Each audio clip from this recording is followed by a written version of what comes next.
Hello student, हम लोग कक्षा 9वीं का स्मृति यह पाठ पढ़ने जा रहे हैं।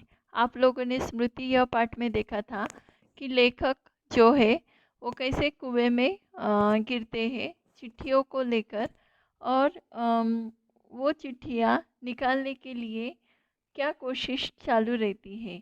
उस कुएं में क्या होता है, एक सांप होता है, और वो सांप इतनी फुसकारे मारकर अपना विष निकालते रहता है। फिर भी लेखक वो उन चिट्ठियों को लेना चाहते उस कुएं से, क्योंकि अगर चिट्ठियाँ सपोज डाक खाने में डाल दी ऐसे बड़े भाई साहब से कहा, तो यह जो झूठ था वह झूठ जिंदगी भर के लेखक को क्या करना पड़ा रहता, झेलना पड़ा रहता।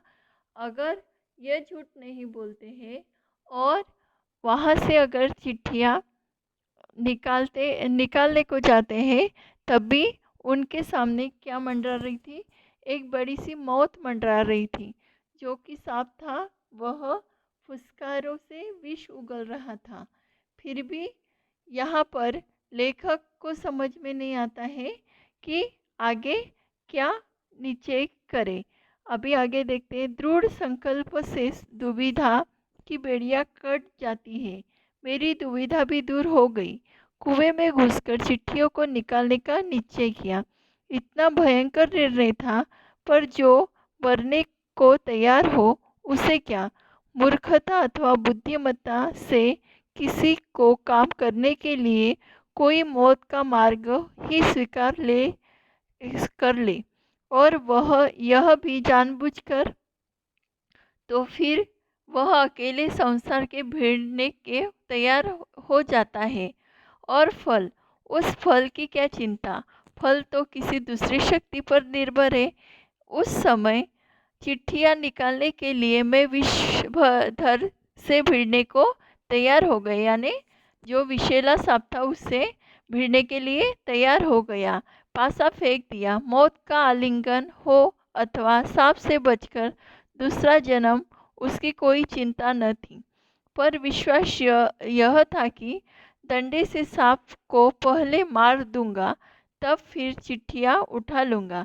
बस इसी दृढ़ विश्वास के बूते पर मैं मैंने कुएं में घुसने की ठानी।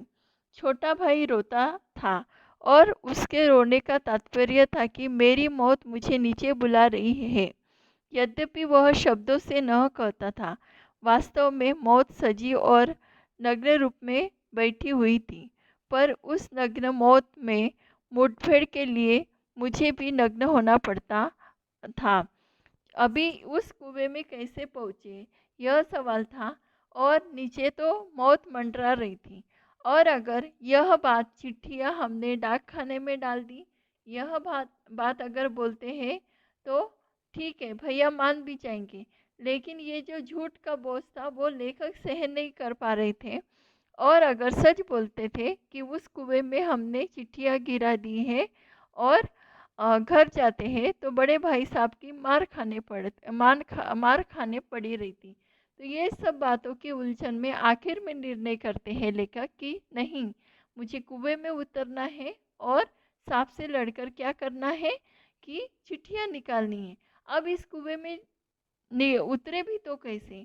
तो उन लोग जो उसका छोटा भाई और लेखक, ये दोनों क्या करते हैं, उनकी धोतियाँ जो धोती रहती है, उसके भाई की दो धोती जो सर पर बांधी हुई थी, और एक जो ऐसी दो धोतियाँ, और उसकी दो ऐसी चार धोतियाँ बांधकर उस समय उनका छोटा भाई नग्न यानी पूरे कपड़े निकाल कर रो रहा था, क्योंकि वो सांप को बांधने के लिए उन्होंने जो रस्सी बनाई थी उसकी वजह से।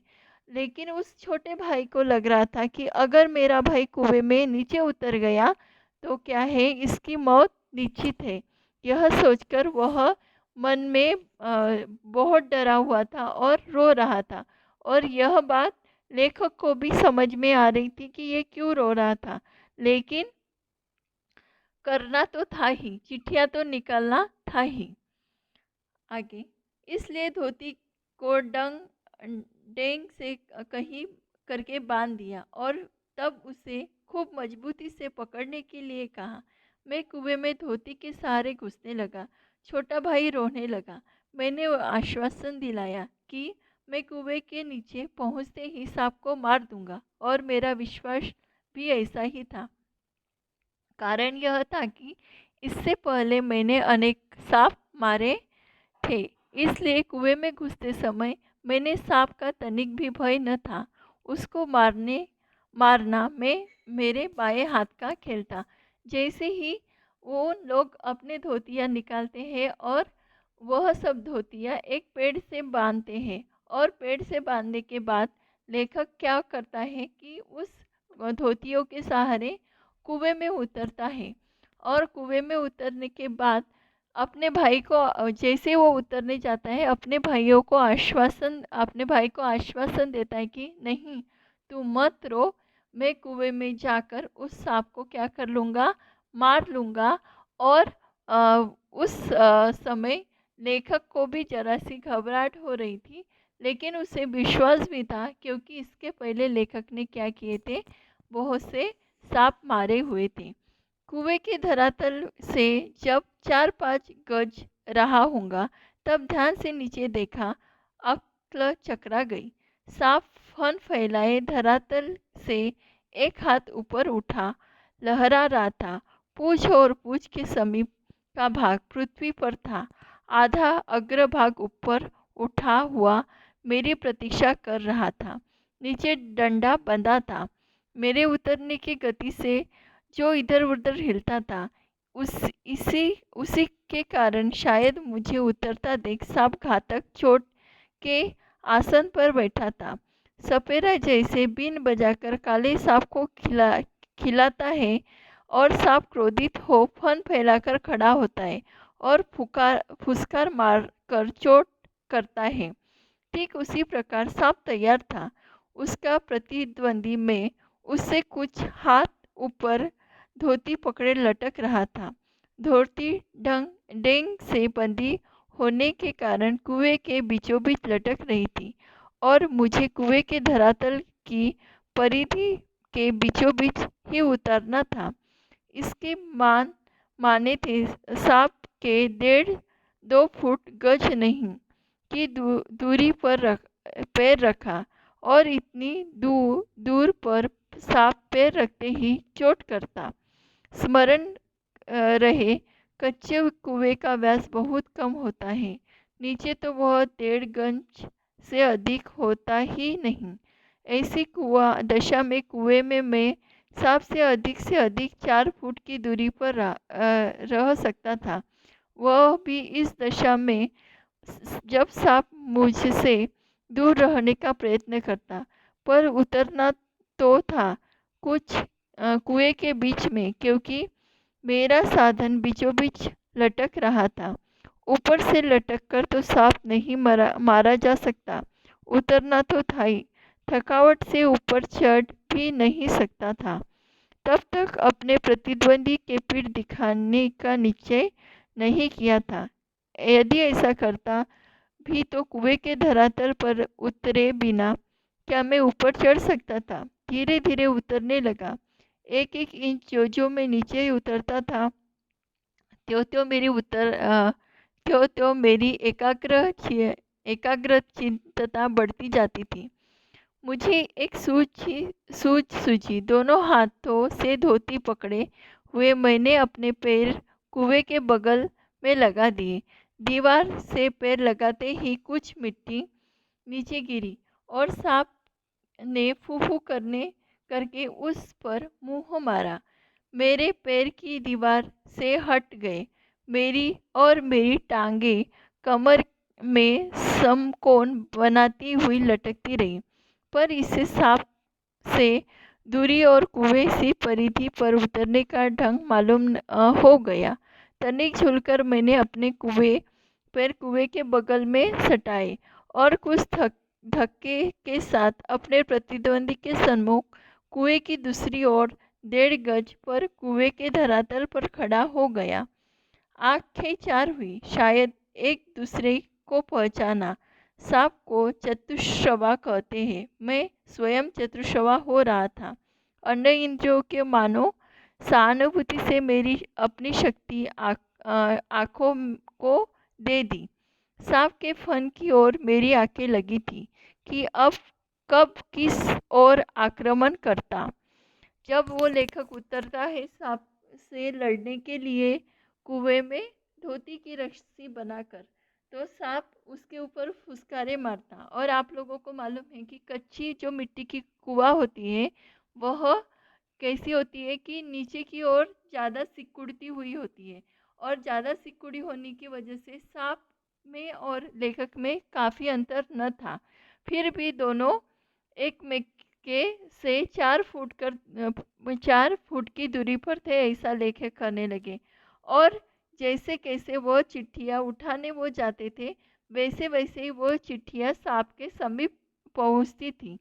अब उनके समझ में ये आगे उन्होंने कहा है, दोनों ओर से मोर्चे पड़े हुए थे, पर मेरा मोर्चा कमजोर था। कहीं सांप मुझ पर झपट पड़ता तो है, यदि बहुत करता तो मुझे पकड़कर कुचलकर मार देता, पर तो अचूक तरल विष मेरे शरीर पर पहुंचा ही रहता और अपने साथ साथ मुझे भी ले जाता।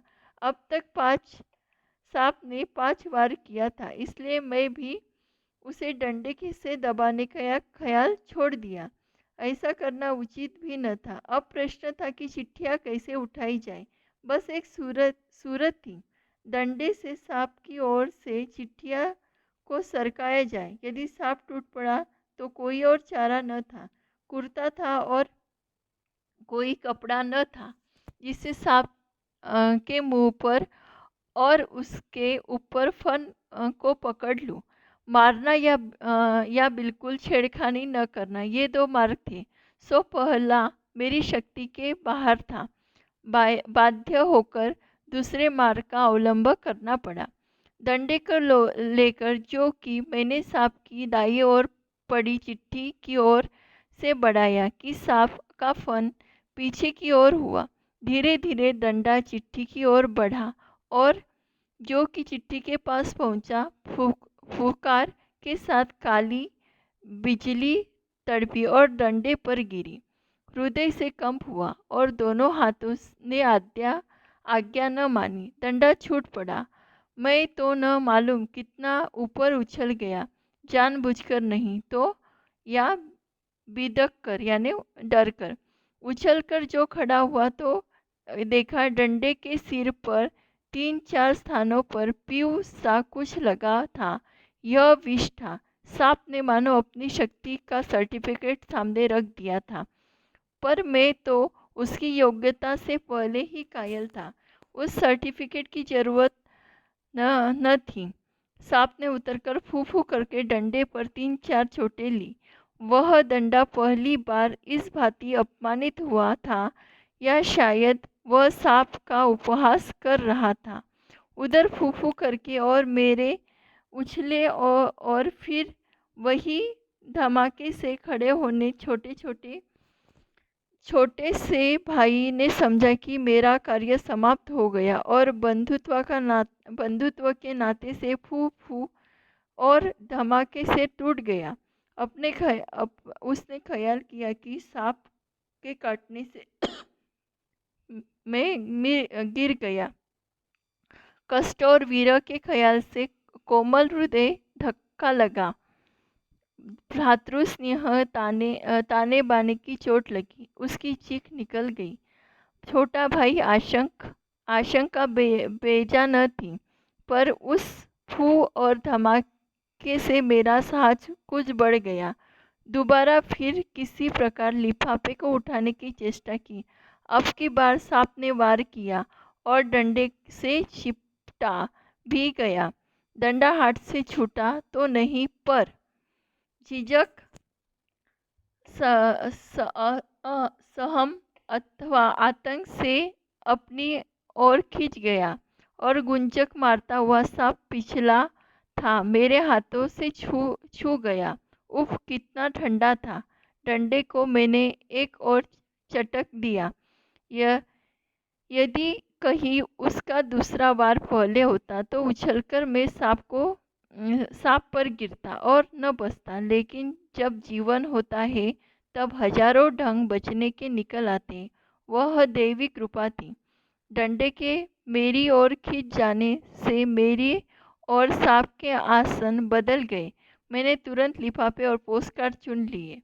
चिट्ठियों की भांति धोती के छोर में बांध लिया और छोटे भाई ने उन्हें ऊपर खींच लिया। डंडे को सांप के पास से उठाने में बड़ी कठिनाई पड़ी। सांप उसमें घुलकर खुलकर उस पर धरना देकर बैठ गया। जीत तो मेरी हो चुकी थी, पर अपना निशाना गंवा चुका था। आगे बढ़ता तो सांप हाथ पर वार करता, इसलिए कुएं के बगल से एक मुट्ठी मिट्टी लेकर मैंने उसकी ओर फेंकी कि वह उस पर झपटा और मैंने दूसरे हाथ से उसकी बाईं ओर डंडा खींच लिया। पर बात की बात में दूसरी ओर भी वार किया। यदि बीच में डंडा न होता तो पैर में उसके दांत पड़ गए होते। अब ऊपर चढ़ना कोई कठिन काम न था। केवल हाथों के सहारे, पैरों के बिना कई लगाई हुई 30 फुट ऊपर चढ़ना मुझ में बस नहीं था। 15-20 फुट बिना पैर के सहारे केवल हाथों के बल चढ़ने की हिम्मत रखता हूँ। कम ही अधिक नहीं, पर उस 11 वर्ष की अवस्था में 36 फुट चढ़ा। बाहें भर गई थी, छाती फूल गई, धौंकनी चल रही थी, पर एक एक इंच सरक सरक कर अपनी भुजाओं के बल पर ऊपर चढ़ गया। यदि हाथ छूट जाता तो क्या होता, अनुमान करना कठिन था। ऊपर आकर बेहाल होकर थोड़ी देर तक पड़ा रहा। देह सारा झाड़ झूर कर धोती कुर्ती पहना। फिर किशनपुर के लड़के को, जिसने ऊपर चढ़ने की चेष्टा को देखा, ताकीद करके वह कुएं वाली घटना किसी से न कहे हम आगे बढ़े। सन 1915 में मैट्रिकुलेशन पास करके, यानी मैट्रिक पास करने के उपरांत इस घटना मैंने माँ को सुनाई। सजल नेत्रों से माँ ने अपनी गोद में बिठा लिया, जैसे चिड़िया अपने बच्चों को डैन के नीचे छिपा लेती है। इतने अच्छे थे वे दिन। उस समय राइफल न थी, डंडा था, और डंडे का शिकार, कम से कम उस सांप का शिकार, राइफल के शिकार से कम रोचक न था। जैसे ही वो चिट्ठियाँ उठाने के लिए उनका महायुद्ध चालू होता है, किसका, लेखक और सांप का। और उस समय जैसे ही लेखक उसके ऊपर डंडा फिरौते हैं, तो चिट्ठियाँ जिस साइड में एक दूसरी ओर गिरी होती है और डंडा दूसरी ओर डालने की वजह से उस डंडे पर सांप झपट जाता है। और इतनी ही देरी में क्या करता है लेखक, बहुत चालाकी से वह चिट्ठियाँ उठा लेता है। और अब आगे की उसकी यहाँ पर लेखक की जीत हुई थी, सांप हार गया था। और जैसे ही सांप देखता है और मुड़ने लगता है तो उस डंडे पर भी लेखक उस कुएं में जो रेती होती है, मिट्टी होती है, वो उस सांप पर डालता है। उस समय लेखक को उसका जो डंडा था, राइफल से भी अधिक अच्छा, वह वहाँ पर रखने का बुरा लग रहा था, क्योंकि वो उनको बहुत प्रिय था। लेकिन इस समय पर्याय न था। फिर भी लेखक ने जैसे ही मिट्टी डाली, सांप दूसरी ओर झपटा और लेखक ने अपना डंडा उठा लिया। यह 11 साल की आयु में यह सब काम किया था। यह इतना आसान काम न था, फिर भी लेखक ने बहुत अच्छी तरह से यह किया था और आप अपनी जीत निश्चित की थी। जैसे ही वो मैट्रिक पास हो जाते, और इस बात का जिक्र अभी तक किसी से नहीं किया था, अभी इस वक्त माँ से करते, तो माँ को इस बात का बहुत ये लगता है कि मेरा बेटा उस समय अगर कुछ कम ज़्यादा हुआ रहता तो कितनी बड़ी आफत मुझ पे आ गई होती। वह जैसी चिड़िया अपने बच्चे को गोद में लेती है, वैसे ही लेखक की माँ उसे अपने गोद में छिपा लेती है। ये हो गए यहाँ तक कि यह स्मृति यह पाठ समाप्त। और इसके आगे हम लोग प्रश्नोत्तर लिखने वाले हैं।